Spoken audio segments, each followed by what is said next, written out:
Halo Scorpio, selamat datang dan terima kasih sudah mampir. Ini adalah reading review atau kilas balik perjalanan kamu di 2022. Kita akan lihat pelajaran jiwa kamu di sepanjang 2022, advice apa untuk kedepannya lebih baik. Lalu juga kita lihat blessing apa yang akan kamu lihat di hidup kamu di penghujung 2022 ini memasuki 2023. Oke, ini yang pertama ya. Ada tema tentang attachment. Attachment itu adalah kelekatan kita pada sesuatu atau pada orang-orang tertentu. Misalnya pada uang, misalnya pada hubungan, pasangan. Apakah attachment kita itu dibangun atas sesuatu yang sehat? Atau itu dibangun atas sesuatu sebenarnya misalnya lubang kosong di dalam diri kita, atau luka masa lalu yang belum sembuh, luka masa kecil yang belum sembuh, sesuatu yang berasal mungkin dari keluarga kita. Dan aku melihat itu bagian dari perjalanan pelajaran juga di sepanjang 2022 ini. Setelah kamu melihat itu semua ya, bahwa ada sesuatu nih tentang attachment kamu, kamu mulai melihat nih sedikit-sedikit di 2022 ini. Kamu mulai melakukan strategi. Strategi gimana kedepannya kamu punya attachment yang sehat pada apapun gitu ya, aspek-aspek yang ada di hidup kamu. Supaya apa? Attachment yang sehat itu kan gini ya, supaya contohnya di suatu hubungan, attachment yang sehat itu kan ya gunanya juga buat hubungan yang sehat gitu. Attachment yang sehat pada uang juga misalnya, pekerjaan atau apapun gitu, segala aspek yang ada di hidup kita. Semua itu kan supaya untuk keseimbangan, untuk attachment yang sehat. Dan itu bukan berasal dari lubang yang ada di hati kita atau di hidup kita, atau luka-luka yang belum sembuh dari masa lalu kita atau masa kecil kita ya. Karena apa? Mungkin ini ada hubungannya juga ya dengan cakra ketiga. Cakra ketiga itu atau solar plexus itu kan life force kita ya, semangat hidup kita, daya kita untuk berjuang, ambisi kita, kemauan kita untuk hidup. Ketika cakra ketiga kita nggak seimbang, kita tuh kayak nggak mau ngapa-ngapain, nggak ada semangat hidup, nggak ada ambisinya, nggak ada drive-nya untuk melakukan sesuatu, atau kayak punya goals untuk melakukan sesuatu ya. Atau bisa jadi gini, kamu jadi kayak overachiever atau terlalu ambisius karena kamu berusaha untuk mengisi lubang kosong yang ada di dalam jiwa kamu. Jadi kamu nggak sadar itu ada pada diri kamu malah mengalihkannya ke tempat lain, tapi jadinya nggak seimbang, jadinya nggak sehat. Seperti itu ya. Itu temanya buat kamu. Dan karena ini review atau perjalanan, kamu mulai melihat hal-hal itu di hidup kamu dan mulai melakukan perubahan-perubahan secara sadar, secara positif untuk kedepannya lebih baik lagi ya. Kita bahas lebih lanjut.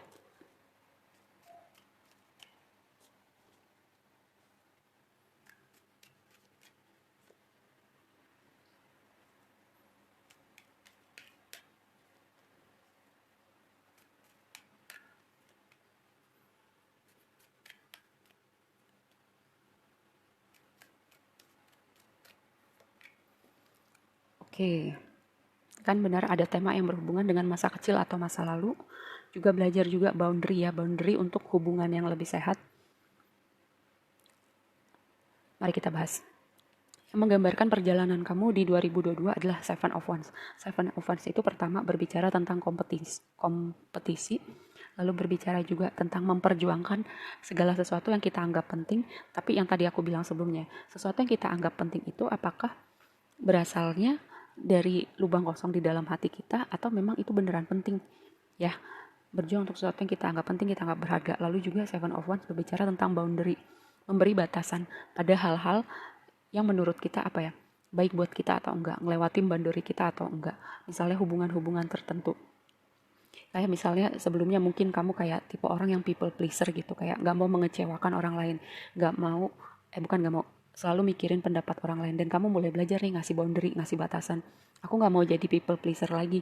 Aku tahu energi aku batasnya segini, aku tahu yang penting buat aku itu yang seperti apa. Dan kamu mulai memberi batasan pada situasi tertentu atau orang tertentu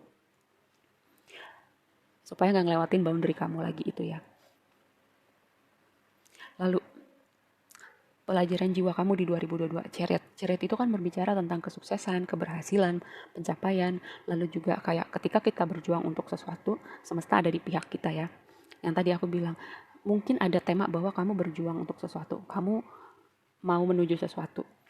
Bisa jadi yang tadi aku bilang ada ekstrimnya. Ekstrimnya itu seperti misalnya ketika kita terlalu ambisius, tapi asalnya itu dari sesuatu lubang kosong di dalam hati kita. Tapi dengan aku melihat perjalanan kamu ya, aku melihat ada perubahan bahwa suatu goals yang sehat itu dibangun di atas diri yang sudah pulih gitu, diri yang sudah terintegrasi semua. Sisi luka kita udah pulihkan, hal-hal yang tidak terlihat dari alam bawah sadar, perilaku-perilaku yang tidak sadar sudah kita integrasikan supaya diri kita tuh jadi pribadi yang utuh, dan ketika kita mau sesuatu, itu akarnya bukan dari sesuatu luka masa lalu atau luka masa kecil ya. Dan ketika itulah kamu melihat blessing abundant datang di hidup kamu, pencapaian kamu, kesuksesan kamu. Gimana hal ini merubah kamu? Two of Wands. Two of Wands itu pertama berbicara tentang di persimpangan jalan, atau kamu nggak tahu mau kemana, atau bisa juga ketika kamu nggak tahu dan kamu berserah, kamu belajar berserah ya. Disitulah semesta akan menunjukkan jalan kamu. Disitulah kamu bisa melihat bahwa memang kadang ada hal-hal yang tidak bisa kita kontrol ya, tapi kita bisa mengontrol reaksi kita bisa mengontrol perilaku kita. Dan ketika hal yang tidak bisa kita kontrol itu kita keserahkan kepada Tuhan, pada semesta, disitulah keajaiban terjadi ya.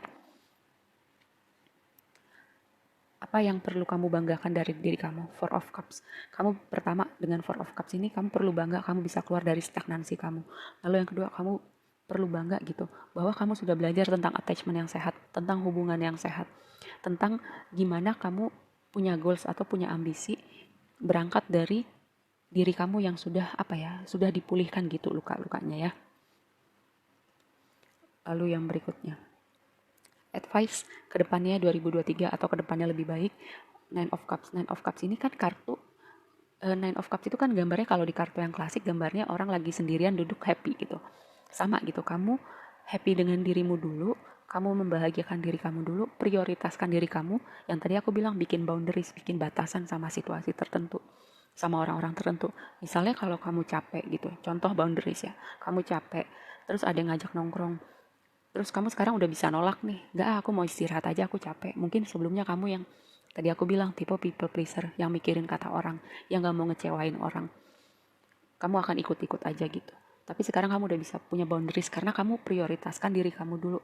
Kamu fokus dengan diri kamu dulu, kayak apa sih yang bikin aku seneng, apa sih yang bikin aku recharge gitu, punya energi, punya semangat. Karena apa? Aku selalu bilang ya di semua reading bahwa kita nggak bisa memberi dari gelas kosong. Kita harus mengisi gelas kita dulu, baru kita bisa berbagi sama orang lain. Yang terakhir, blessing yang mau datang di hidup kamu. Six of Cups.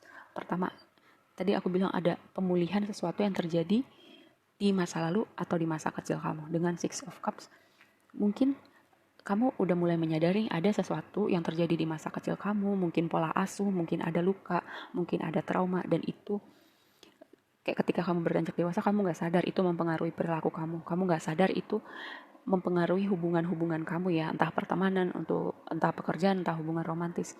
Tapi dengan perjalanan kamu di 2022 ini, kamu sedikit demi sedikit mulai menyadari ada part itu di dalam diri kamu, dan kamu mulai melakukan strategi nih untuk melihat itu dan memulihkan itu ya. Lalu yang kedua dengan Six of Cups, blessingnya adalah mungkin ada kayak pertemuan dengan keluarga jiwa kamu, atau hubungan romantis, kayak kamu udah melewati banyak kehidupan bersama dan kamu akan ketemu lagi sama orang ini. Ya kedepannya entah kalian lanjut ke hubungan yang serius atau enggak, itu urusan belakangan ya. Tapi kamu akan menemukan orang ini dan kamu akan kayak merasa kenal orang ini padahal baru pertama kali ketemu. Kenapa? Kalian udah pernah ketemu di kehidupan sebelumnya. Mungkin ada yang perlu dituntaskan di kehidupan ini, atau mungkin di kehidupan ini kalian akan bareng untuk seterusnya sampai tua. Itu kita serahkan ya pada biar waktu yang menjawab gitu. Tapi aku melihat ada tema pemulihan, ada tema pertemuan kembali dengan orang-orang tertentu, atau bisa juga pertemuan kembali dengan misalnya orang di kehidupan ini yang kalian kayak tidak berkomunikasi atau terpisah dengan tidak baik-baik, ada kesempatan untuk memulihkan hubungan itu ya. Oke, segitu aja dulu readingnya kali ini buat kamu. Semoga bermanfaat dan sampai ketemu di reading berikutnya. Bye!